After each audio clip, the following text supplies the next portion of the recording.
Yes, you are. That's the face I want to see. Okay? Cheer up. All right. Okay, no more gloom. Okay. Okay.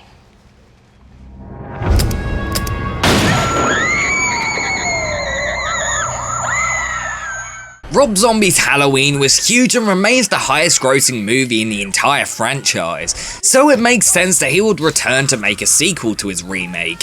Most Halloween fans agree that this movie is actually the worst film in the franchise, but honestly I don't think it is. Do I think it's bad? Well, it's definitely massively flawed and not very good.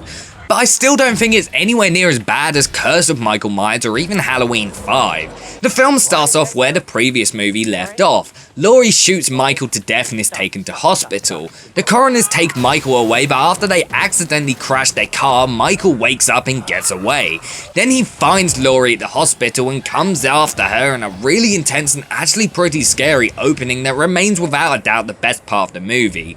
But it turns out it was all a dream. Michael did manage to get away, but he didn't come after Laurie at all. The rest of the film is set a year after the events of the previous film. Laurie is struggling to cope with what happened and has to constantly see a psychiatrist. After the death of her parents, she is living with Annie, who actually survived after almost being killed in the previous movie, and her father, Sheriff Brackett. Dr. Loomis has essentially become famous through selling his book all about Michael Myers and the events of the first movie. He has book signings and he even goes on a talk show with Chris Hardwick and Weird Al Yankovic. He has essentially become greedy and enjoys profiting off of what happened. He has a massive ego and essentially thinks he's God. On Halloween night, Michael Myers returns to Haddonfield to kill Laurie so she can become a part of his family again. Michael keeps having visions of his mother and himself as a child. Laurie then also somehow starts having them as well, which I never understood. The plot is very loose. The movie is basically just a series of events that happen and are loosely tied together by a narrative. There's a lot of imagery in the movie and it's basically just one long Rob Zombie art film. It's really self-indulgent and pretentious all throughout the movie. Barely any of it makes sense. I had the same problem with Lords of Salem, but at least there was a much more coherent story. It was only in the last act where it went completely nuts. This film never has a sane moment in it. The acting is really bad and way too over the top, but I do like elements of the film. I really respect Rob Zombie for trying to make a different, unique movie. With his remake of Halloween, he had a set plot that he had to follow. With this movie, he could basically just do anything he wanted to do. Even if the final product isn't very good, at least he tried. There are two cuts of the movie. There is the original theatrical cut and the director's cut. The director's cut is terrible. The director's cut is worse than Curse of Michael Myers. Everything bad about this film is about 100 times worse than the director's cut. There is more overacting, more mindless artsy crap, and a different, much worse ending. I'm going to spoil a part of the film here, so if you don't want to hear spoilers, then skip forward about a minute or two into the review. In the director's cut, the scene where Sheriff Brackett sees Annie's corpse is terrible. Brad Dourif freaks out and gives an absolutely hilarious bit of overacting. The problem with this is that it's meant to be a sad scene. You're not supposed to burst out laughing. The theatrical cut literally takes out all of this. The whole scene is silent. It really works and is much sadder.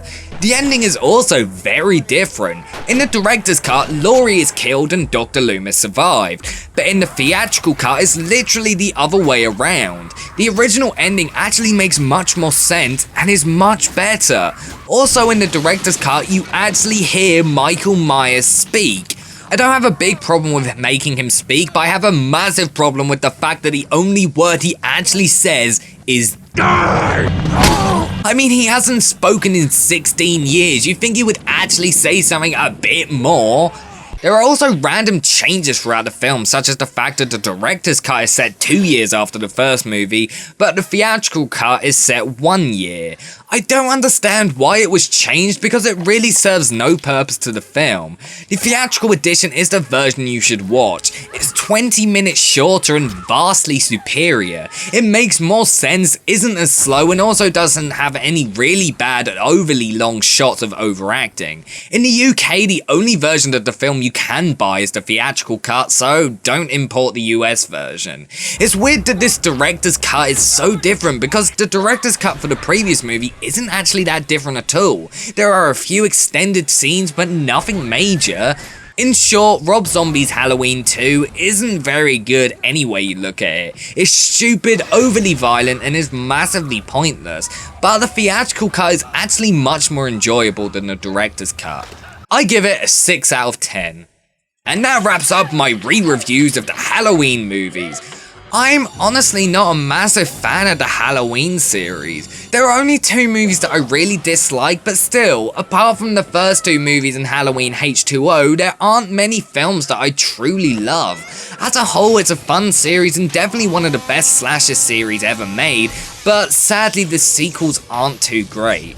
Right, now it's time to rank the movies from worst to best. The number 10 from worst in the series is Halloween: The Curse of Michael Myers.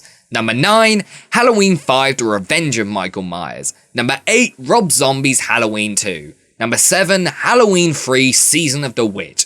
Number 6, Halloween Resurrection. Number 5, Halloween 4: The Return of Michael Myers. Number 4, Rob Zombie's Halloween remake. Number 3, Halloween 2. Number 2, Halloween H2O 20 years later, and the number 1 and best in the whole series is the original Halloween. And there we have it, another re-review.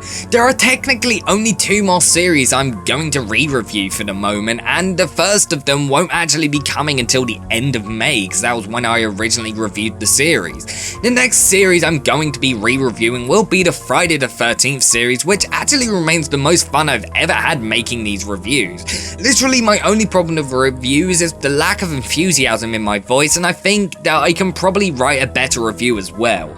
I still will re-review them.